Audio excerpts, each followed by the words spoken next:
একটু করলাম আর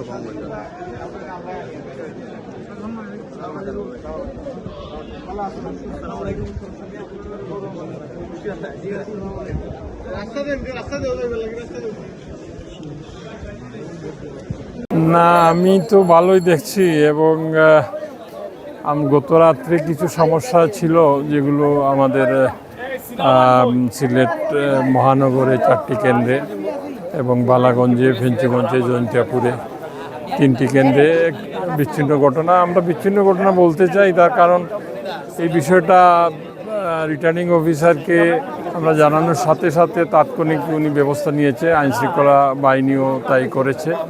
তো সুতরাং আমরা মনে করি দিন শেষে একটি ভালো নির্বাচন আমরা দেখতে পাবো। এবং যদিও এখন ভোটারের উপস্থিতি একটু কম, আমাদের সিলেট অঞ্চলে মানুষ একটু দেরি করেই ভোট দিতে যায়, বেলা বাড়ার সাথে সাথে এই ভোটাররাও বাড়বে ইনশাল্লাহ। আমি সিলেট জেলার 6টি সংসদীয় আসনের সমন্বয়কারী হিসাবে আমি বিভিন্ন সেন্টারে বা বিভিন্ন এলাকায় যাচ্ছি। আমি মানুষের মধ্যে একটা স্বতঃস্ফূর্ত যে অংশগ্রহণ সেটা আমরা দেখতে পাচ্ছি।